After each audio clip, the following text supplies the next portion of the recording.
A pharmacist in Atlanta once mixed a strange brown liquid in a brass kettle, and within a few decades, that drink would follow soldiers into war, enter remote villages with no electricity, and become one of the most recognized symbols on Earth. During the Cold War, people saw it as a sign of freedom. During protests, others saw it as a symbol of American power. And through it all, billions kept drinking it. This wasn't just a soda, it became an idea. Welcome to Index of History. Today we're telling the story of Coca-Cola, how a small medicine turned into a global empire, survived scandals, wars, sugar shortages, and fierce rivals, and somehow convinced the world to associate a simple bottle with joy itself. But the most important moment in Coca-Cola's history almost ended before it even began. In the spring of 1886, the streets of Atlanta still carried the scars of the American Civil War. Buildings were rising again, businesses were desperate to survive, and in a small backyard laboratory, a tired pharmacist named John Stith Pemberton was searching for a miracle.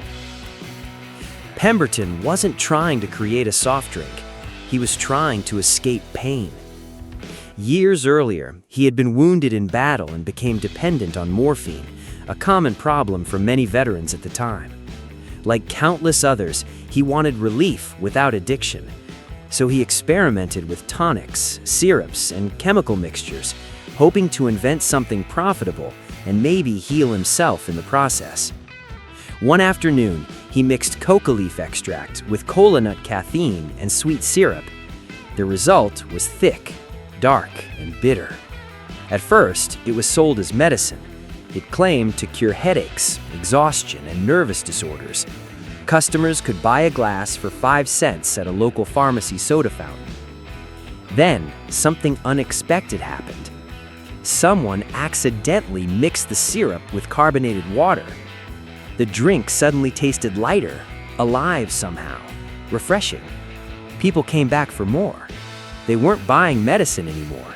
They were buying a feeling. And that changed everything. Pemberton's bookkeeper, Frank Mason Robinson, gave the drink its famous name, Coca-Cola. He also designed the flowing script logo by hand. More than a century later, that same style still appears on bottles around the world. But there was a problem. The drink wasn't making much money. Pemberton was sick, heavily in debt, and losing control of his business. As his health declined, he slowly sold pieces of the company to different investors. He probably had no idea what he was giving away. In 1888, he died poor and almost forgotten. At that moment, Coca-Cola could have disappeared forever. Instead, a businessman named Asa Griggs Candler stepped in. And unlike Pemberton, Candler understood something powerful. People weren't thirsty for medicine. They were thirsty for emotion. Candler flooded cities with coupons, clocks, posters, calendars, and painted advertisements. He pushed Coca-Cola into restaurants, pharmacies, and public spaces. Americans began seeing the logo everywhere, on walls, signs, and storefront windows. It wasn't just a drink anymore. It was becoming part of daily life. Then came the decision that changed the company forever. In 1899, 2 lawyers convinced Coca-Cola executives to let them bottle the drink for the entire United States. The company almost laughed at the idea. At the time, bottled soda sounded pointless. Why would anyone drink Coca-Cola anywhere except a soda fountain? So, Coca-Cola sold the bottling rights for $1. $1. That tiny decision opened the door to a revolution. Soon, bottles of Coca-Cola traveled farther than the company ever could, into farms, train stations, factories, and eventually across oceans. And once Americans could carry Coca-Cola in their hands, the drink stopped being local. It began becoming global. By the early 1900s, Coca-Cola was no longer just an American drink. It was becoming a machine, fast, organized and everywhere. Bottling plants spread across the country. Delivery trucks carried glass bottles into small towns that barely appeared on maps. And with every bottle sold, Coca-Cola strengthened something even more valuable than profit: recognition. People trusted what they recognized. Then came one of the smartest marketing decisions in history. In 1915, Coca-Cola worried about imitators. Cheap copycat drinks were appearing everywhere, with names and labels designed to confuse customers. So the company challenged glass manufacturers to create a bottle people could identify even in the dark. The result became legendary. The curvy contour bottle looked elegant, almost human. Even broken on the ground, it was recognizable. Coca-Cola had turned packaging into identity. The bottle itself became part of the experience. But the company's greatest opportunity arrived during chaos.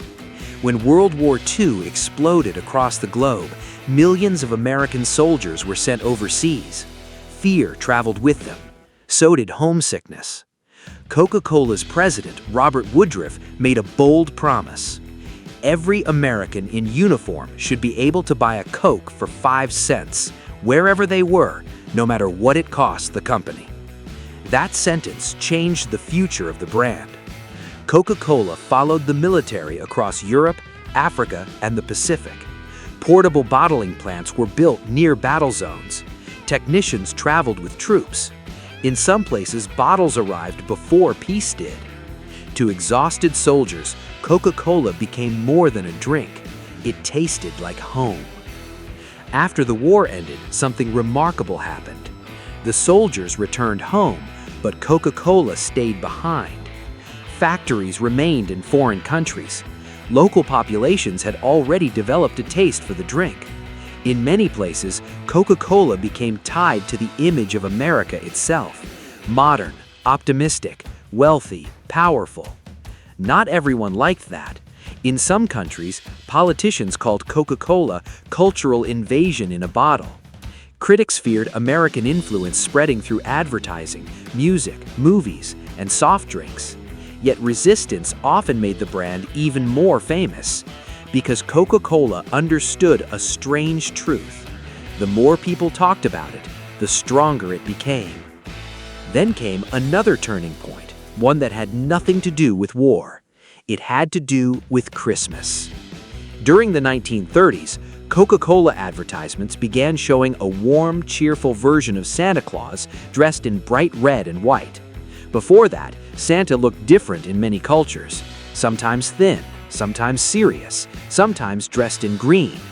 Coca-Cola helped standardize the modern image of Santa recognized today. That's how deep the company's influence had become. It wasn't only selling drinks anymore, it was quietly shaping global culture itself.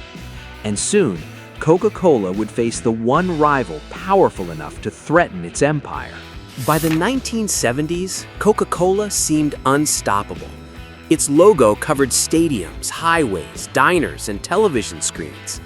In many parts of the world, asking for a Coke simply meant asking for soda. The company had achieved something rare. It became bigger than the product itself. But deep inside corporate offices, executives were nervous because another company refused to stay in second place. Pepsi attacked Coca-Cola with younger advertising, pop music, celebrity endorsements, and a rebellious image. While Coca-Cola represented tradition, Pepsi presented itself as the future. The Pepsi Generation campaign targeted young Americans directly, suggesting Coca-Cola belonged to their parents. And slowly, it worked. Blind taste tests shocked Coca-Cola executives. Many participants actually preferred the sweeter taste of Pepsi. Inside the company, panic began spreading. For nearly a century, Coca-Cola believed its formula was untouchable. Now, for the first time, it felt vulnerable. So, the company made one of the most infamous decisions in business history. In 1985, Coca-Cola announced a new formula: New Coke. The old recipe, the drink millions had grown up with, was suddenly gone. At first, executives believed they had won. Taste tests looked positive, marketing teams celebrated. But outside corporate meeting rooms, America exploded with anger. People weren't just upset about flavor, they felt betrayed. Customers stockpiled old bottles in garages and basements. Radio stations received furious phone calls. Some drinkers spoke about Coca-Cola as if they had lost part of childhood itself. The company had misunderstood something critical.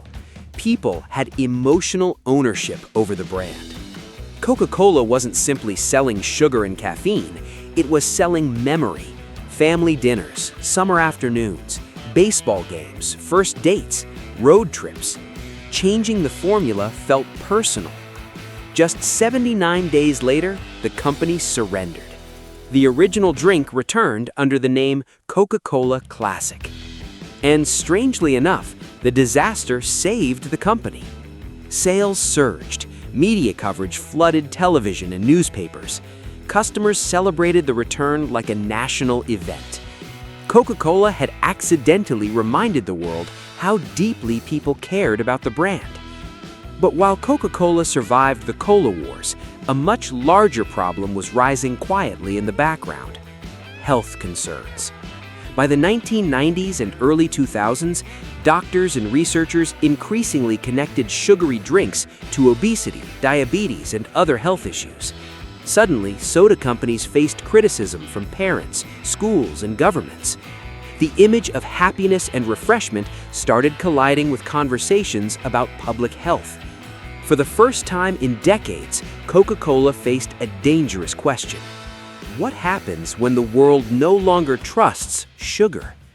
And the answer would force the company to reinvent itself once again. Most companies disappear when the world changes. Coca-Cola adapted. That's the real reason it survived.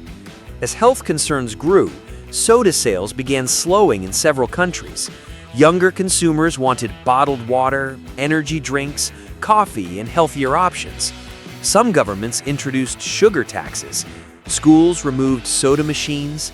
Critics accused Coca-Cola of contributing to global health problems. The company faced a challenge bigger than the Cola Wars. This time, it wasn't fighting another brand. It was fighting a cultural shift. So Coca-Cola changed strategy, quietly but aggressively. The company expanded far beyond its original drink. It invested in water brands, sports drinks, teas, juices, and coffee companies. In stores, consumers still saw the familiar red logo, but behind it stood a massive global system controlling hundreds of beverages. Coca-Cola no longer wanted to own one drink. It wanted to own thirst itself, and its reach became enormous. Today, Coca-Cola products are sold in more than 200 countries. In some remote areas, bottles arrive more reliably than clean drinking water. Red refrigerators glow inside tiny roadside shops from Mexico to India to villages across Africa. The company built one of the most efficient distribution systems ever created. But perhaps Coca-Cola's greatest achievement was psychological. It mastered emotional advertising better than almost any company in history. Its commercials rarely focused on ingredients. Instead, they showed laughter, family gatherings, friendship, music, holidays, and hope. Over and over, Coca-Cola connected itself to human emotion. The message stayed simple: open a Coke, open happiness. And for millions, that message worked. Even the company's famous secret formula became part of the myth. People talked about locked vaults, hidden recipes, and mysterious ingredients. Whether the secrecy truly mattered almost became irrelevant. The mystery itself increased the brand's power. Because Coca-Cola understood something ancient about storytelling. People don't only buy products, they buy symbols. Today, Coca-Cola remains one of the most recognized brands on Earth, loved by some, criticized by others, but impossible to ignore. A drink created by a struggling pharmacist in a small backyard laboratory became a global cultural force, one bottle at a time. And perhaps that's the strangest part of this story. Not that Coca-Cola conquered the world, but that the world invited it in. The history of Coca-Cola isn't really about soda. It's about emotion, identity, and influence. From a wounded pharmacist in Atlanta to a brand recognized almost everywhere on Earth, Coca-Cola succeeded because it understood something many companies never fully learned. People remember feelings more than products. Through wars, economic crises, health controversies, and fierce competition, Coca-Cola kept adapting while still protecting the image it built over generations. For some people, it represents happiness and nostalgia. For others, it represents consumer culture and American influence. Either way, its impact on global history is impossible to deny. And maybe that leaves us with an interesting question. Did Coca-Cola become powerful because people loved it? Or did people love it because Coca-Cola learned how to shape what happiness looked like? Thanks for watching Index of History. And if you enjoyed this story, don't forget to like, subscribe, and tell us in the comments, what company today do you think has the same kind of global influence Coca-Cola once had?